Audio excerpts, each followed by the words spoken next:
Audio on demand from Vision Christian Media.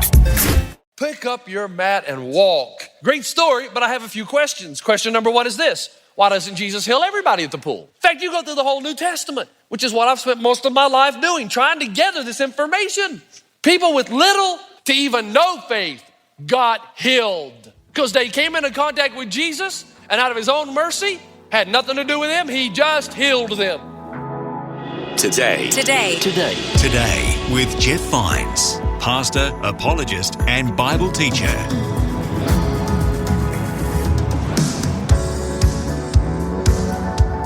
Hi, my name is Bill, and welcome. This is Today with Jeff Vines. And in this episode, we're continuing with the Broke series, helping us find hope when we're broke, whether that be physically, financially, spiritually, or some other way. Today, Pastor Jeff's message is In Need of Repair. In John chapter 5, we read of Jesus and a man at the healing pool. Before he healed the man who had suffered for 38 years, Jesus made sure the man was ready and willing to be healed, to have his life changed. Let's join Pastor Jeff as he opens up the deeper meaning in this chapter. John chapter 5.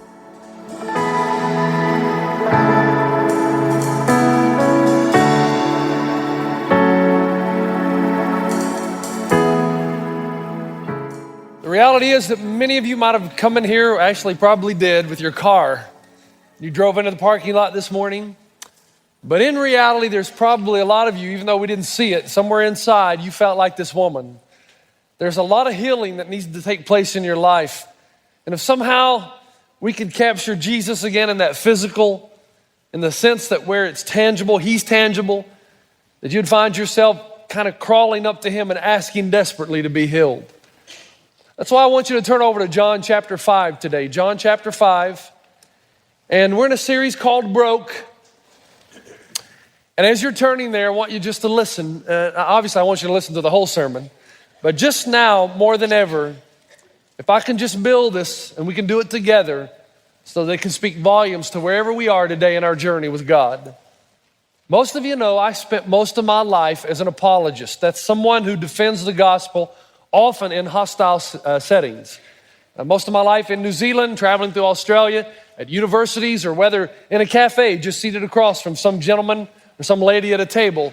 The questions have come at me for most of my life. Jeff, how on earth can you possibly believe in God when there's so much evil in the world? Or Jeff, how can you say that God is good, loving, kind, and gracious when there's all this pain and suffering in the world?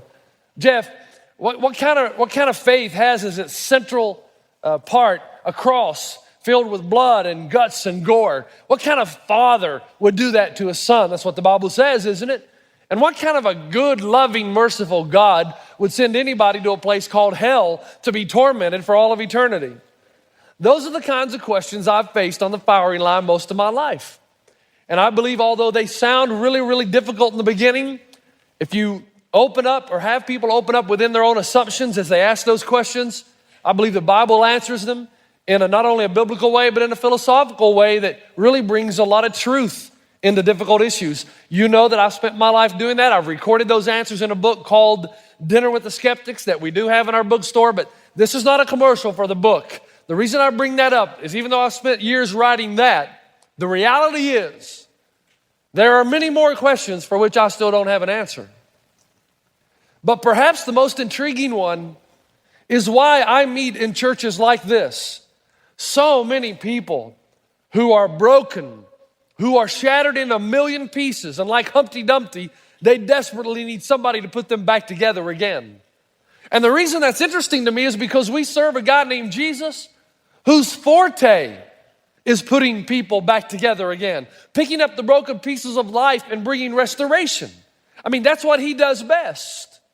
I mean, any walk through the Gospels, that's who you find. You find a Jesus who makes the lame to walk and the blind to see and the deaf to hear. And he tells the paralytic to pick up your bed and walk. I remember the first time I saw Frank Zeffirelli's Jesus of Nazareth. Remember that? CBS used to show that every year at Easter. And there they would have Jesus on the big screen in color. And he would be healing people. And I saw that as a child. I look forward to it every year. wow, Jesus is awesome, man. There's nothing he can't do. But then I got older, and that Jesus didn't seem to harmonize well with the Jesus I knew. Where was Jesus when I was praying for Joyce Yuta there in Zimbabwe, in Africa? She's dying of cancer. And I watch her body deteriorate over a series of days and weeks and months. And I pray the hardest I can. She still dies. What about, where's the Jesus that Frank Zeffirelli shows us in living color and in the Bible? When I'm praying that God would stop my mother from dying.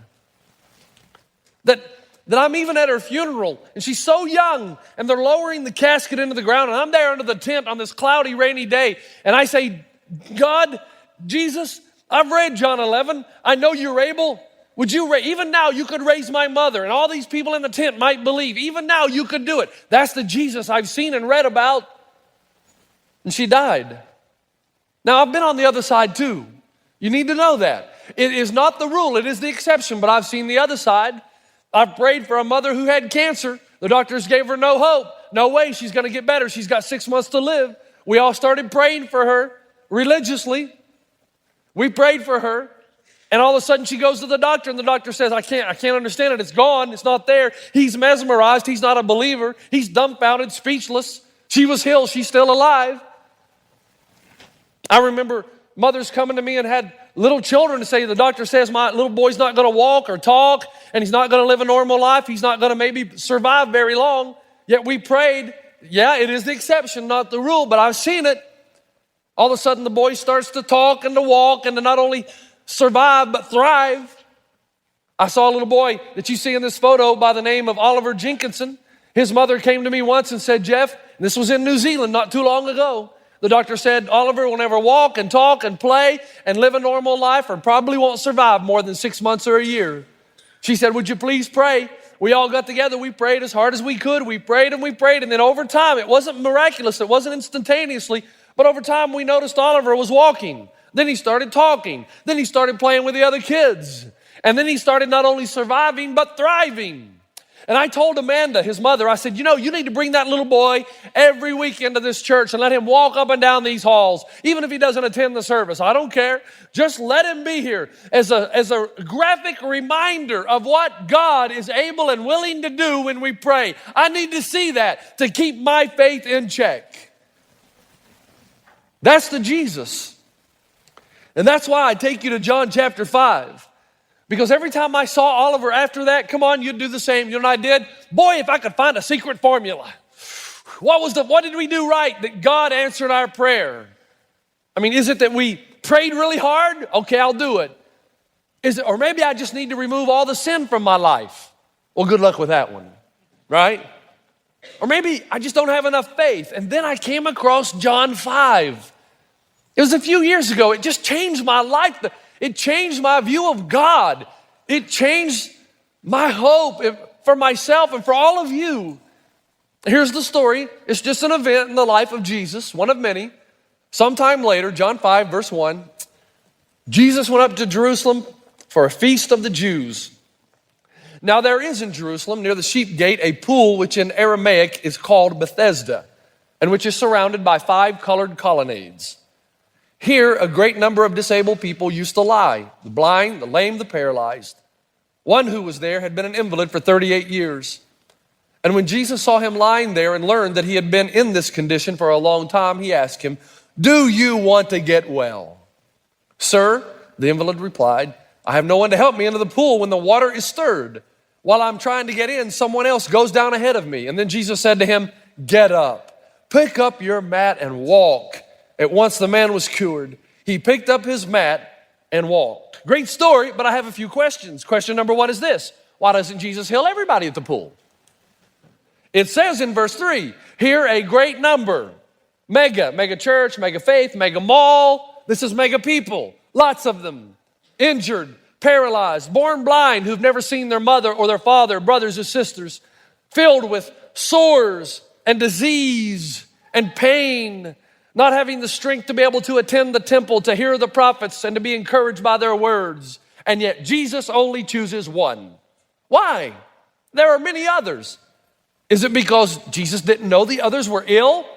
Well, that doesn't seem to fly. Jesus said, before Abraham was, I am. He's omniscient. He knows everything. He knows all the ones that are ill and sick. Is it that Jesus didn't have a lot of compassion? But John, the historian, the one that writes this passage, also tells us that nobody loved like Jesus loved. So what is it? Maybe the TV preachers are right. Maybe it's because they don't have enough faith. Maybe he's the only one that had enough faith. That's what they tell us. They say if you believe enough, you can be healed. You can expect a miracle. But hold on a second. John chapter 8, what's the problem? It seems that first of all, life by this pool has become a way of life for this guy. Look at verse 5 or verse 6. When Jesus saw him lying there and learned he had been in this condition for a long time. How long? 38 years he's been at this pool every single day. He's probably learned to make a living here by begging. It's his home away from home. Maybe it's his home, period. But notice, Jesus comes into the pool, into the colonnade. He doesn't approach Jesus and ask for healing. No. Usually when you read of healing in the Bible, somebody does whatever it takes to reach Jesus and maybe just touch the heel of his garment. But not this guy. It's Jesus who initiates the conversation, and this is what he says. When Jesus saw him lying there and learned that he had been in this condition for a long time, he asked him, do you want to get well? How many of you have ever asked a dumb question? Come on, I do it regularly. Every time I read that, it makes me think of Ken Davis, who said he was on an airplane once. He was seated on his newspaper, and the guy next to him that he didn't know asked him, sir, are you reading that newspaper? Ken Davis said, in only the way Ken Davis could, he said, I stood up, turned the page, sat back down, and said, yes, I am. At first glance, when I read this, it makes me want to scratch my head and say, oh, no, I don't want to be healed, Jesus. I just want to be sick for the rest of my life. I enjoy these sores. I love the skin I'm in. That's what it appears, but in reality, you start to think, and we can't cover the rest of the story. You can read it on your own time, which means don't do it now. If Jesus heals this guy, his life's going to change. He's actually going to have to get a job now and work for a living.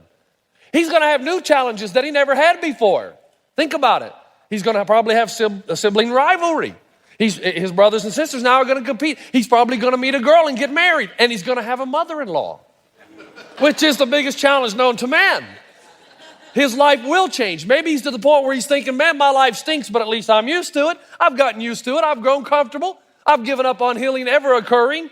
38 years. Now he doesn't even realize what he's missing. So his response then is more of an excuse than anything else. Verse 7, sir, the invalid replied, I have no one to help me into the pool when the water is stirred. While I'm trying to get in, someone else goes down ahead of me. Now let me give you a little background. Here's the legend. Superstition, there is a spring here, kind of an artesian well. The legend was that when the waters are stirred, it was an angel of God stirring the waters, and the first one in gets healed. Now, Jesus, I'm sure, probably just thought, this is so ridiculous. What people will do. So he just looks at him and said, look, do you want to get healed? Is that what you really want? And the man never answers him. He doesn't say, boy, would I? Yeah, my whole life. Yeah, Jesus, he just makes an excuse for why he hasn't been and why he's never gotten in the water first. Now, folks, listen, just a little pause here. These are not Phi Beta Kappa excuses. 38 years, guys. Wouldn't you think? At one point or another, in 38 years, he'd be like the other paralytic in the Bible who got 4 of his friends to march him up on top of a roof and lower him down so he could be with Jesus. Wouldn't you think he'd go and get 4 buddies and say, all right, guys, when the water's stirred, dump me in there. 38 years, you'd think he'd think of a plan. Or with all this money he's made by begging, save some of it up and bribe about 4 guys. I'll give you the money if you'll do this. Somewhere along the line, he got used to living that way. Or maybe just persist like the Canaanite woman in Matthew 15, who basically refused to leave Jesus until Jesus healed her daughter. I'm not going anywhere. Surely after 38 years, he would say, hey, you rookies, get away from the pool. I've been here 38 years. I'm a veteran. I go in first. Anything. Hey, there's something else, by the way. By the time that this happens in Jesus' ministry, man, he's electrifying the whole countryside. People are following him. He can't go anywhere. I guarantee when Jesus came into this pool, people are behind him. They're all over him, seeking to be healed. My goodness, guys are being lowered through roofs, and even Romans are asking Jesus to heal them or their servants. Not this guy. He doesn't seek Jesus out, doesn't even ask to be healed. He even gives excuses why he's not. And here's the thing, Jeff, where you going with it? He got healed. The guy gets healed. Do you know why? Because there's no formula. People approached Jesus with different amounts of faith. They got healed. There's no certain measure of faith required. I'm not saying that Jesus wasn't impressed with great faith. He was. He was encouraged by it and inspired by it. But people with imperfect faith still got healed. In fact, you go through the whole New Testament, which is what I've spent most of my life doing, trying to gather this information. People with little to even no faith got healed because they came into contact with Jesus, and out of his own mercy, had nothing to do with him. He just healed them. Examples, Matthew chapter 8. A guy comes to Jesus, doesn't have a lot of faith in Jesus' compassion, knows maybe that Jesus has some strange ability, but he says to him in Matthew 8 verse 2, if you are willing, you can make me clean. In other words, Jesus, I believe you can. I'm just not sure you want to. And Jesus said, okay, fair enough. I want to. Leper's healed. Over in Mark chapter 9, the father of a tormented son brings his son to Jesus, does not exactly exhibit great faith. Here's what he says in verse 22 of Mark 9. If you can do anything. Well, that's not a good way to start.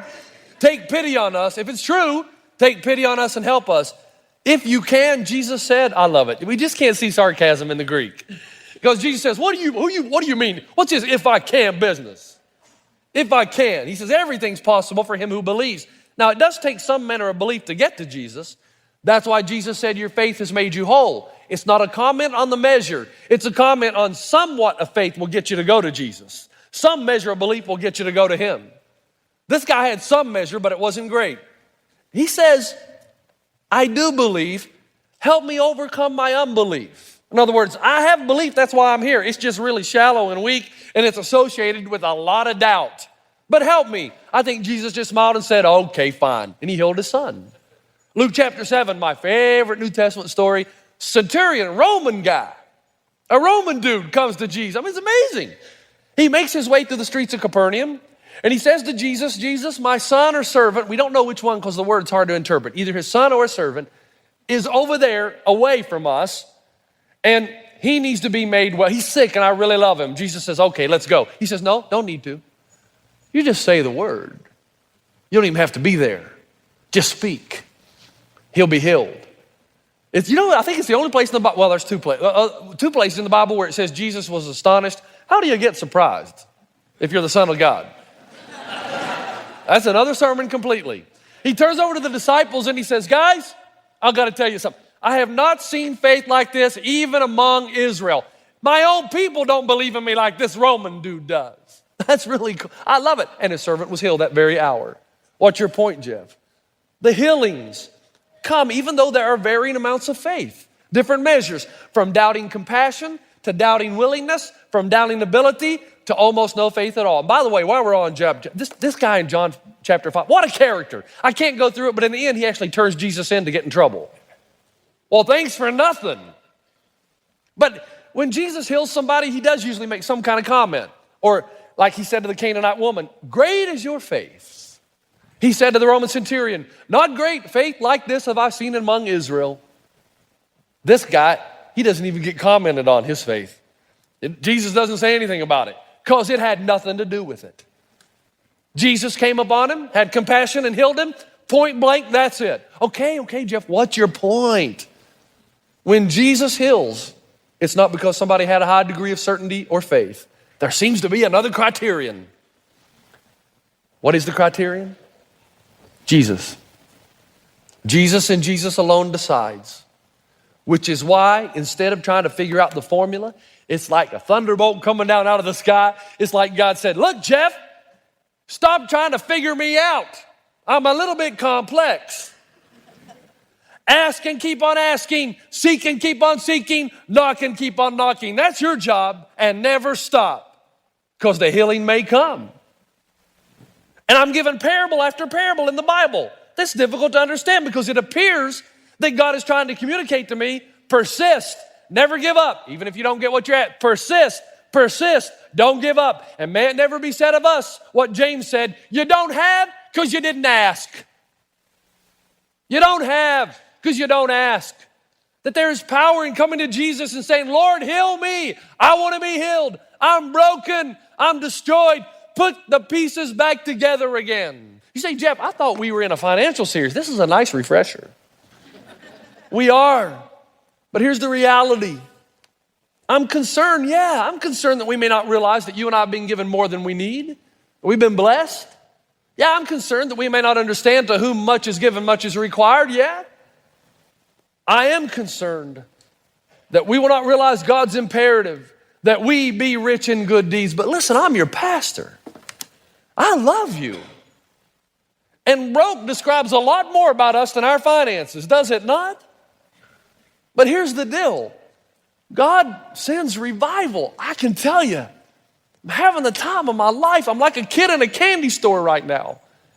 God is doing something special, and I see 620 people go public with their faith. I see almost 100 come to Christ for the first time.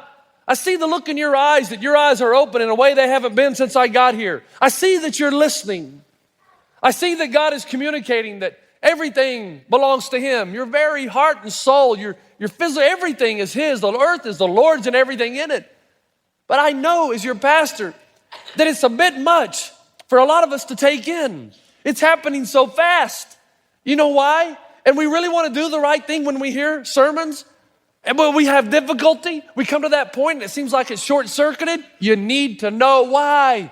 Because you're broken and you need fixed or repaired. I've seen it 1,000 times in my ministry. God speaks to us directly, clearly in a message we know, and we get this overwhelming sense. We want to obey. We want to give you everything, God. It's hard because we're broken inside. We got to be fixed. We got to be put back together again, or we'll never go past this mediocre life. Look at the board. Look at it. We wrote that first week. We wrote how God has blessed us with more than we need. And then we came back the next week and we wrote what we're willing to sacrifice in order that the kingdom of God may advance in the world. I told you I wasn't going to read them, but I got weak. And I found it very interesting. One woman wrote this: I'm going to sacrifice, I'm going to give up my husband's cable. That's not quite what I had in mind.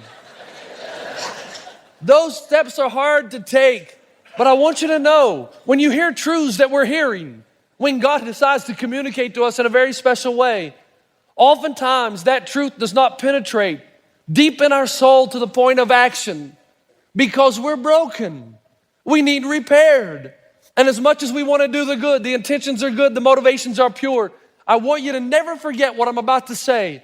As long as you know me, remember this.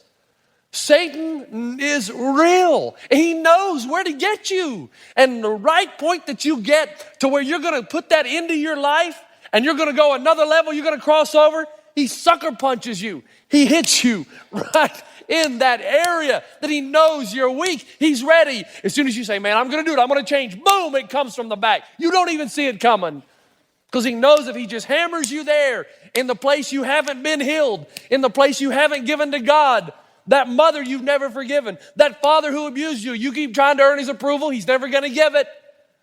That husband that betrayed you, that illness that's physical, that thing in your life you're addicted to, he just keeps hammering it. Every time he says, you think you're going to make changes. No, you're not, because I'm going to destroy you right here and there. Let me tell you, you can't fix yourself. There's only one answer for you: the grace of God and Jesus healing you. You've been listening to Today with Jeff Vines. Thanks for joining us. Next time, we'll bring you the rest of this message from Pastor Jeff. Now, folks, I don't judge you, so don't judge me. Some of you are like me, and there's times in your life when you enter those waters of deep depression. There's a long list of reasons. I don't know why. I just know it's real. There are times in my life I'm afraid I'm going to fail as a father. I'm going to fail as your pastor. That I'll get to the end of my life and have a long list of regrets of things I didn't do. I need Jesus to heal me. You need Jesus to heal you. You can listen to more messages like this. Just search for Today with Jeff Vines wherever you get your podcasts. You make me wanna dance and sing with every single breath I breathe. I will bring this offering. You Today. Today With Jeff Vines. Thanks for taking time to listen to this audio on demand from Vision Christian Media. To find out more about us, go to vision.org.au.